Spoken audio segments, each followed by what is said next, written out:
étude de fonction, notamment comment interpréter une courbe de dérivée, si tu connais ce que ça représente concrètement une dérivée, comme je te l'ai dit, d'un point de vue concret et pratique. Et sinon, f est concave lorsque son rayon de courbure a l'allure d'une grimace vers le bas, comme ça. G de 0, c'est un extrémum local, donc forcément G n'admet pas de minimum en 0 et c'est curvé jusqu'à ressembler de plus en plus à une droite. Et quand tu es sur la surface de la Terre, salut, bienvenue à toi dans ta nouvelle vidéo de ta formation Excellence Mathématique. Aujourd'hui, on va aborder une notion sur le chapitre études de fonctions, notamment comment interpréter une courbe de dérivée.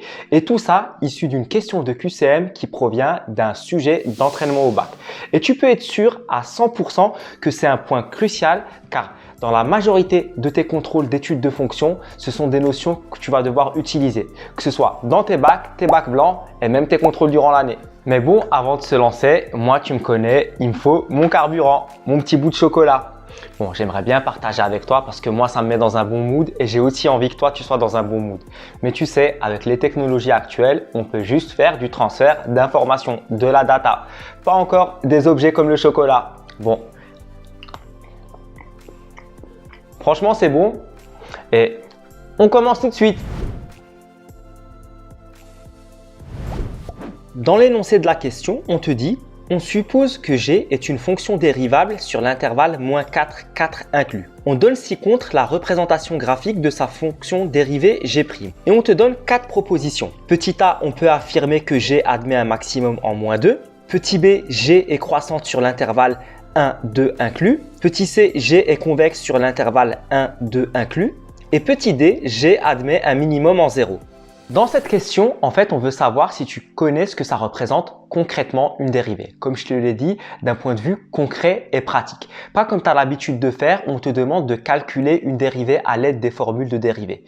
Et aujourd'hui, ce qu'on veut voir, l'objectif, c'est de savoir à partir d'une courbe de dérivée, quelles informations tu peux en tirer. C'est un point très crucial de ton chapitre études de fonctions de ton programme de terminale.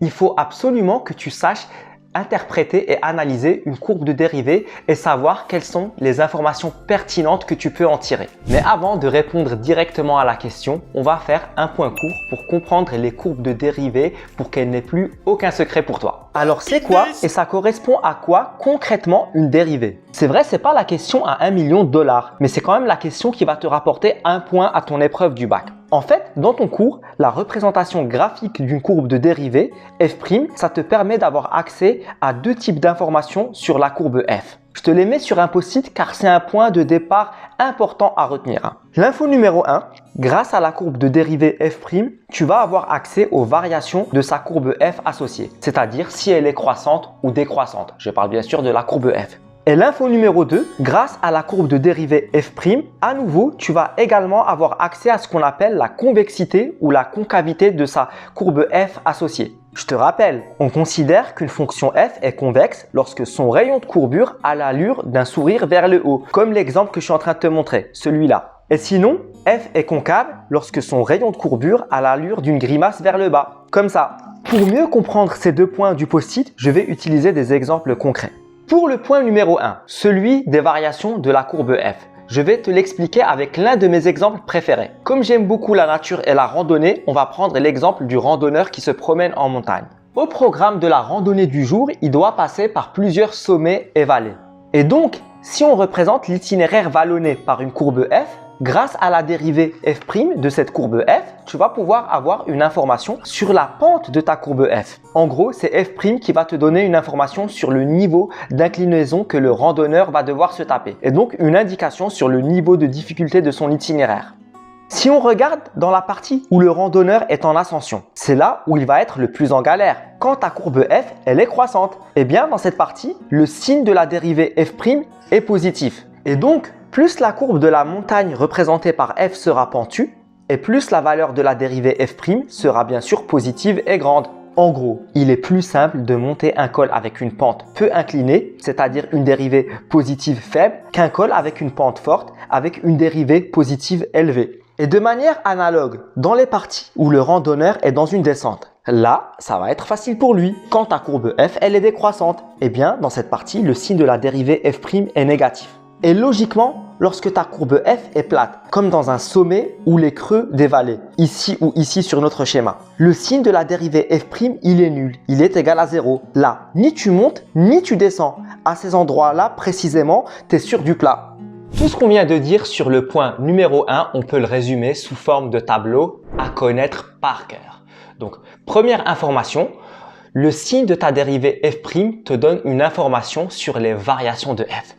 Lorsque f' est positif, ta fonction f, elle est croissante. Lorsque f' est négatif, ta fonction f, elle est décroissante. Et les endroits où f' est égal à 0, là, tu es ni croissant ni décroissant. Tu es sur du plat.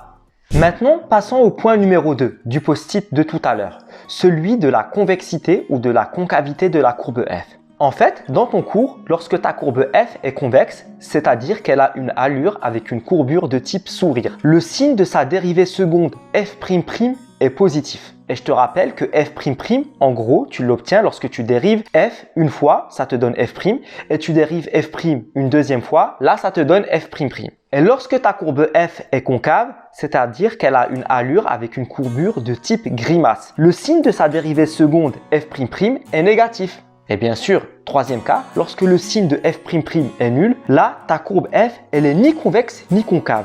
C'est ce qu'on appelle un point d'inflexion de ta courbe f, l'endroit où elle passe de convexe à concave ou de concave à convexe. Alors là, tu vas sans doute me dire que je te parle de f'' alors que nous, on a la courbe représentative de f' dans l'énoncé de la question. Alors oui, tu as raison, mais je te rappelle que f'', c'est la dérivée de f'. Et comme on a accès à la courbe de f' et notamment ses variations, donc si on revient au point numéro 1 de tout à l'heure, lorsque f' est croissante, ça veut dire que le signe de sa dérivée f'' est positif. Et par conséquent, ta courbe f associée est convexe. Et de la même manière, lorsque f' est décroissante, ça veut dire que le signe de sa dérivée f'' est négatif. Et par conséquent, ta courbe f associée est concave. Et bien sûr, troisième cas, lorsqu'on est dans un sommet ou un creux de la courbe f', ça veut dire que le signe de sa dérivée f'' est nul, il vaut 0. Et donc, ta courbe f associée admet un point d'inflexion. Et tout ce qu'on vient de dire sur le point numéro 2, tu peux également le résumer sous forme de tableau à connaître par cœur, c'est non négociable. Bon, grâce aux variations de ta courbe f', tu vas avoir accès au signe de ta dérivée f'' et donc à la convexité ou à la concavité de sa courbe f associée. Et donc, lorsque f' est croissante, sa dérivée seconde f'', son signe est positif et donc la courbe associée f, elle est convexe. Et lorsque f', cette fois, elle est décroissante, le signe de sa dérivée f'' est négatif. Et donc, la courbe f associée, elle est concave. Et aux endroits de f' où tu as un sommet ou un creux, là, le signe de f'', il vaut 0. Donc, la courbe associée f, elle admet un point d'inflexion. C'est à ces endroits-là que tu passes de convexe à concave ou de concave à convexe. Maintenant qu'on sait tout ça, on va pouvoir traduire le graphe de G', celui de la question, et en tirer les informations nécessaires. Donc, si on retranscrit tout ça sous forme de tableau, comme on a vu précédemment, ça nous donne. D'après le point 1 du post-it, lorsqu'on étudie le signe de G', on peut déterminer donc les variations de G. Et donc, sur -4, 0 inclus, on voit que G' est positive car elle est au-dessus de l'axe des abscisses. Et sur l'intervalle 0,2 inclus, on voit que G' est négatif car la courbe est en dessous de l'axe des abscisses. Donc, G est décroissante. Et sur l'intervalle 2, 4 inclus, on voit que G' est à nouveau positive. Donc, G est croissante. Et d'après le point numéro 2, grâce aux variations de G', on peut déterminer le signe de G'' et donc la convexité ou la concavité de G. Donc, sur l'intervalle -4, -2 inclus, on voit que G' est croissante. Donc, le signe de sa dérivée G'' est positif et donc G est convexe. Et sur l'intervalle -2, 1, on voit que G' est décroissante. Donc, le signe de sa dérivée G'' est négatif et donc la courbe G associée est concave. Et sur l'intervalle 1 alpha inclus, ici j'ai pris le nombre alpha qui correspond à l'abscisse du maximum de la courbe, ici sur le graphique. Et donc sur cet intervalle-là, on voit que la courbe G' est croissante et donc le signe de sa dérivée G'' est positif. Et à nouveau sur cet intervalle-là, la courbe f associée, elle est convexe. Et pour finir, sur l'intervalle alpha 4 inclus, on voit que la courbe G' est décroissante. Donc le signe de sa dérivée G'' est négatif, ce qui implique que la fonction g est concave. Et pour compléter le tableau, partout où on a g' est égal à 0, c'est-à-dire au point d'abscisse moins 2, 1 et alpha, on a des points d'inflexion de g. Maintenant qu'on a ces deux tableaux, on n'a plus qu'à prendre les propositions une par une et voir laquelle est juste et éliminer les trois qui sont fausses, celles qui ne respectent pas les deux tableaux. Si on prend la proposition 1, où on te dit que g admet un minimum en moins 2, d'après le tableau 1 qu'on a fait, on voit qu'entre l'intervalle moins 4, 0, g est croissante. Donc forcément, en moins 2, g n'admet pas de minimum. Cette proposition est donc fausse. Dans la deuxième proposition, on te dit que g est croissante sur l'intervalle 1, 2 inclus. Et on voit bien, d'après le tableau numéro 1, que sur l'intervalle 1, 2, g est décroissante. Donc cette proposition est également fausse.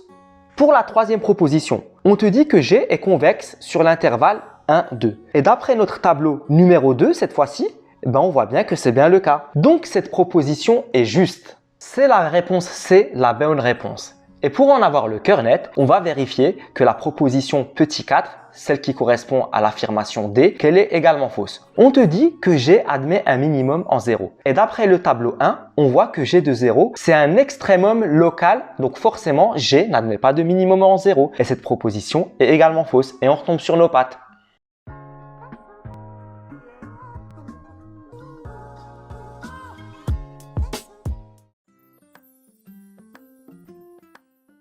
Et n'hésite pas à revoir tranquillement à ton rythme la vidéo et à faire les exercices d'entraînement de la formation. Graham Greene disait « La perfection n'est appréciable que par la répétition ». C'est la répétition de l'effort qui va faire que le raisonnement va devenir automatique pour toi. Et je te rappelle, quand tu avais entre 0 et 2 ans et que tu apprenais à marcher, tu es tombé plus de 15 000 fois et tu as répété, je le répète, 15 000 fois cet effort jusqu'à que maintenant ça devienne automatique pour toi de marcher. Bon, je te rassure, ici tu n'auras pas besoin de 15 000 répétitions. Mais juste avec 3-4 exercices d'entraînement, ça va gravement le faire. Et pour la petite histoire, le concept de dérivée a pour origine le calcul infinitésimal, dont une des notions qui en découle, c'est de dire que chaque courbe, localement, ça ressemble à une droite. Ce que je veux plus ou moins dire, c'est que plus tu te rapproches de cette courbe, plus elle va ressembler à une droite donnée. Prenons un exemple concret. Imagine que tu es dans l'espace et que tu es en train d'observer la Terre. Elle t'apparaît sous sa forme sphérique, ok? Ce qu'on peut dire, en une représentation en 2 dimensions, elle ressemble à un cercle. Et au fur et à mesure que tu te rapproches de la Terre, ce cercle va devenir de plus en plus un arc de cercle. Puis plus tu te rapproches, plus cet arc de cercle va être de moins en moins incurvé jusqu'à ressembler de plus en plus à une droite. Et quand tu es sur la surface de la Terre, tu as l'impression que tu marches sur du plat, sur une droite. Donc nous, quand on marche sur la Terre, on a conscience uniquement de notre environnement immédiat. On est comme une petite fourmi qui marche sur un cercle. On ne voit pas tout ce qui se passe autour. Sache que le concept de dérivée, c'est ni plus ni moins juste une approximation de ta courbe très localement par une droite. Bon, voilà, c'est tout pour moi. On a super bien bossé et je te dis à une prochaine vidéo de ta formation Excellence Mathématique. Allez, ciao ciao!